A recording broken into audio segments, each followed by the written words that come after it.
Selamat datang di channel History One, channel yang memberikan sebuah cerita dan juga sedikit pengetahuan tentang sisa-sisa sejarah tempo dulu, baik kerajaan maupun benda-benda purbakala. Untuk yang baru bergabung, silakan klik tombol subscribe untuk mendukung channel ini berkembang lebih baik. Joko Tingkir atau Mas Karebet adalah pendiri kerajaan Pajang yang memerintah pada tahun 1549 hingga 1582 dengan nama Sultan Hadiwijoyo. Mas Karebet lahir pada tanggal 18 Jumadilahir tahun Dal Mangsa ke-8 menjelang subuh. Guru pertamanya adalah Sunan Kalijogo. Dia juga berguru pada Ki Ageng Selo dan dipersaudarakan dengan ketiga cucu Ki Ageng Selo, yaitu Ki Juru Mertani, Ki Ageng Pemanahan, dan Ki Panjawi.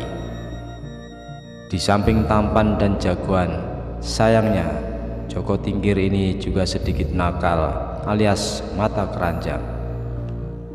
Joko Tingkir juga berguru pada Ki Ageng Banyubiru atau Ki Kebo Kanigoro, yaitu saudara tua ayahnya.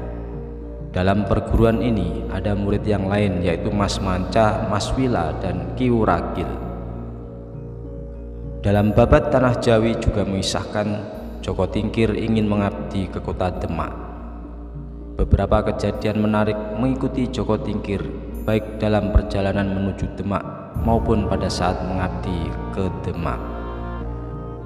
Para pujangga zaman dulu mempunyai kebiasaan atau semacam kode etik berupa menghaluskan kisah atas suatu kejadian yang menyangkut raja atau istana yang kurang sepantasnya diceritakan dengan menggunakan kisah kiasan. Ada beberapa kisah kiasan yang mengikuti perjalanan hidup Joko Tingkir, salah satunya dalam perjalanan ke Demak. Zaman dulu, sebagai alat transportasi dipergunakan getek atau rakit bambu melalui sungai. Saat itu Joko Tingkir ditemani oleh teman seperguruannya, yaitu Mas Manca, Mas Wila, dan Ki Wuragil. Ketika dalam perjalanan itu dikisahkan rombongan mereka diserang oleh segerombolan buaya. Karena kesaktiannya, Joko Tingkir berhasil mengalahkan buaya-buaya tersebut, dan sebagai tebusannya dalam melanjutkan perjalanan ke Demak, Joko Tingkir dikawal oleh buaya-buaya itu di sekeliling rakitnya. Nah, itu tadi yang versi kisah kiasan. Sementara kejadian sebenarnya adalah atas versi kiasan itu, ketika tiba di suatu desa dalam perjalanan ke Demak tersebut, Joko Tingkir melihat di tepian sungai ada beberapa gadis yang sedang mencuci baju.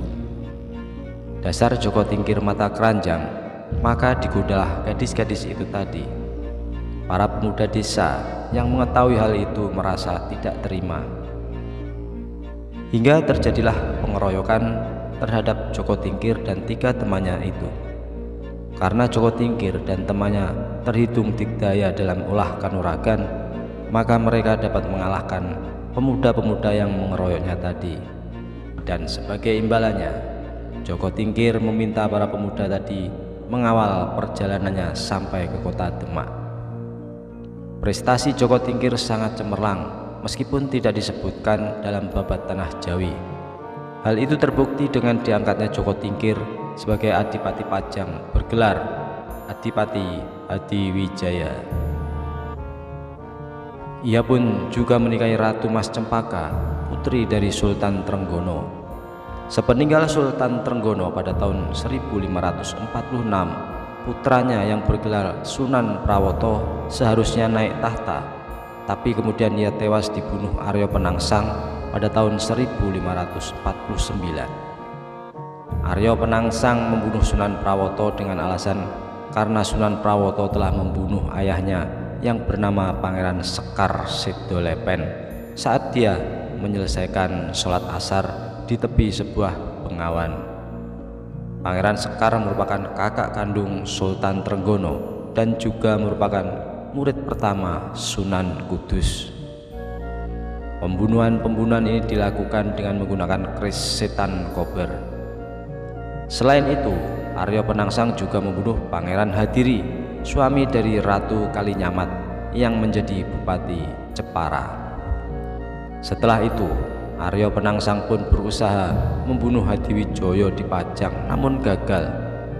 Malah sebaliknya, Sultan Hadiwijaya menjamu utusan itu dengan baik serta memberikan hadiah dengan tujuan untuk mempermalukan Arya Penangsang. Sepeninggal suaminya, Ratu Kalinyamat memerintahkan Hadiwijaya untuk memerangi Arya Penangsang karena menurutnya hanya Hadiwijayalah yang setara ilmunya dengan Arya Penangsang. Namun Hadiwijaya merasa segan untuk memerangi Arya Penangsang secara langsung karena ia merasa Arya Penangsang adalah sama-sama anggota keluarga Demak dan juga saudara seperguruan, yaitu sama-sama murid Sunan Kudus. Maka sebagai gantinya ia mengadakan sayembara. Barang siapa dapat membunuh Arya Penangsang, maka ia akan mendapatkan tanah Pati dan Mentaok atau Mataram sebagai hadiahnya. Beramai-ramai para jagoan mengikuti sayembara itu, termasuk kedua cucu Ki Ageng Selo, yaitu Ki Ageng Pemanahan dan Ki Panjawi. Dalam pertempuran itu, Ki Jurumartani, kakak ipar Ki Ageng Pemanahan, berhasil melakukan siasat cerdik, yang mana akhirnya Sutawijaya, anak Ki Ageng Pemanahan, dapat menewaskan Arya Penangsang. Arya Penangsang tewas setelah ditusuk tombak Kyai Pleret saat menyeberang Bengawan oleh Sutawijaya yang mengendarai kuda jantan Gagak Rimang. Peristiwa itu diperkirakan terjadi pada tahun 1549.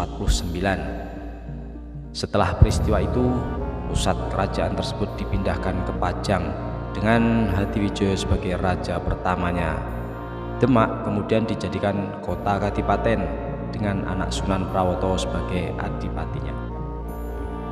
Rekan-rekan seperjuangan Joko Tingkir pun juga diangkat dalam pemerintahannya. Mas Manca dijadikan patih bergelar Patih Mancanegara, sedangkan Mas Wila dan Ki Wuragil dijadikan menteri dengan pangkat Ngabei. Sesuai perjanjian sayembara, atas keberhasilan membunuh Arya Penangsang, Ki Panjawi mendapatkan tanah Pati dan bergelar Ki Ageng Pati. Sementara Ki Ageng Pemanahan masih menunggu karena Hadiwijaya menunda penyerahan tanah Mataram. Hingga tahun 1556, tanah Mataram masih ditahan Hadiwijaya dan Ki Ageng Pemanahan pun enggan untuk memintanya. Lalu Sunan Kalijaga pun selaku guru tampil menengahi permasalahan tersebut. Bukan tanpa alasan jika Hadiwijaya menunda penyerahan tanah Mataram, karena ia merasa cemas setelah mendengar ramalan Sunan Prapen bahwa di Mataram akan lahir sebuah kerajaan yang mampu mengalahkan kebesaran Pajang. Lalu Sunan Kalijaga meminta Hadiwijaya untuk menepati janji, karena sebagai raja ia adalah panutan rakyat. Dan Sunan Kalijaga pun juga meminta kepada Ki Ageng Pemanahan untuk bersumpah setia kepada Pajang. Ki Ageng Pemanahan menyanggupi dan Hadiwijaya pun akhirnya melepaskan Mataram kepada Ki Ageng Pemanahan.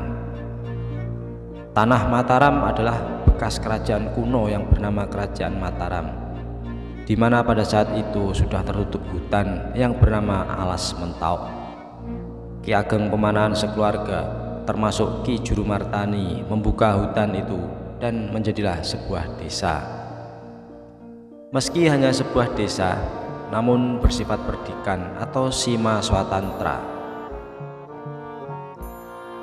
Ki Ageng Pemanahan yang kemudian bergelar Ki Ageng Mataram hanya diwajibkan menghadap ke Pajang secara rutin tanpa membayar pajak dan upeti.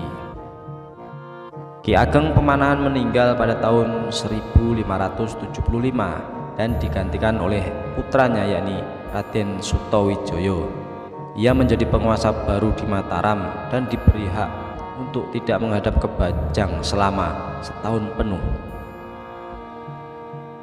Setelah setahun lebih berlalu, namun Sutawijaya tidak datang menghadap ke Pajang. Lalu Sultan Hadiwijaya mengirim Ngabei Wilamarta dan Ngabei Wuragil untuk menanyakan kesetiaan Mataram. Sesampainya di Mataram, kedua utusan mendapati Sutawijaya bersikap kurang sopan dan terkesan ingin memberontak. Namun kedua pejabat senior itu mampu menenangkan hati Sultan Hadiwijaya melalui laporan mereka yang disampaikan secara halus. Dan tahun demi tahun berlalu, Hadiwijaya mendengar jika Mataram kini telah berkembang dengan pesat. Maka ia kembali mengutus beberapa utusan untuk menanyakan kesetiaan Raden Sutawijaya terhadap Pajang. Yang menjadi utusan kali ini adalah Pangeran Benowo, putra mahkota, Arya Pemalat, menantu Hadiwijaya yang menjadi Adipati Tuban, dan Patih Mancanegara.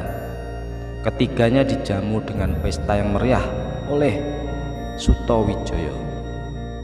Di tengah keramaian pesta, putra Sutawijaya yang bernama Raden Ronggo membunuh seorang prajurit dari Tuban yang didesak oleh Arya Pamalat.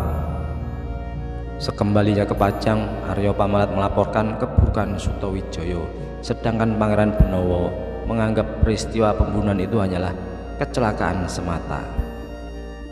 Sultan Hadiwijaya menerima kedua laporan itu dan berusaha menahan diri. Hingga pada tahun 1582, seorang keponakan Sutawijaya yang tinggal di Pajang bernama Raden Pabelan dihukum mati karena berani menyusup ke Keputren menemui Ratu Sekar Kedaton, yaitu putri bungsu Hadiwijaya. Sedangkan ayah Pabelan yang bernama Tumenggung Mayang dijatuhi hukuman buang atau pengasingan karena diduga kuat ikut membantu anaknya. Lalu ibu Pabelan yang merupakan adik Sutawijaya meminta bantuan ke Mataram. Sutawijaya pun akhirnya mengirim utusan untuk merebut Tumenggung Mayang dalam perjalanan pengasingannya ke Semarang. Dan perbuatan Sutawijaya itu menjadi alasan Hadiwijaya untuk menyerang Mataram. Perang pun meletus dan tak terhindarkan lagi. Pasukan Pajang bermarkas di Prambanan dan berjumlah lebih banyak namun menderita kekalahan. Hadiwijaya pun semakin terguncang ketika mendengar Gunung Merapi tiba-tiba meletus dan lahirnya ikut menerjang pasukan Pajang yang berperang di dekat gunung itu. Dalam perjalanan pulang, Hadiwijaya singgah ke makam Sunan Tembayat, namun pintu gerbangnya tak bisa ia buka. Hal itu memberinya firasat jika ajalnya segera tiba. Ia pun melanjutkan perjalanan pulang. Di tengah perjalanan ia jatuh dari punggung gajah yang menjadi tunggangannya kala itu dan terpaksa harus diusung dengan tandu. Sesampainya di Pajang, Hadiwijaya berwasiat kepada anak dan cucunya untuk tidak membenci Sutawijaya, karena bagaimanapun Sutawijaya adalah anak angkatnya dan dianggap sebagai anak tertua. Perang Pajang dan Mataram dianggapnya sudah menjadi takdir. Akhirnya pada tahun 1582 Sultan Hadiwijaya meninggal dunia. Ia dimakamkan di desa Butuh, kampung halaman ibunya. Sultan Hadiwijaya mempunyai beberapa anak perempuan yang dinikahkan dengan Panji Wiryokromo dari Surabaya, Raden Pratanu dari Madura, dan Arya Pamalat dari Tuban. Adapun putri sulungnya dinikahkan dengan Arya Pangiri, Bupati Demak. Arya Pangiri sendiri adalah putra dari Raja Demak Sunan Prawoto yang seharusnya memang Arya Pangiri sebagai penerus garis suksesi Sultan Demak. Arya Pangiri didukung Panembahan Kudus, yaitu pengganti Sunan Kudus, untuk menjadi raja.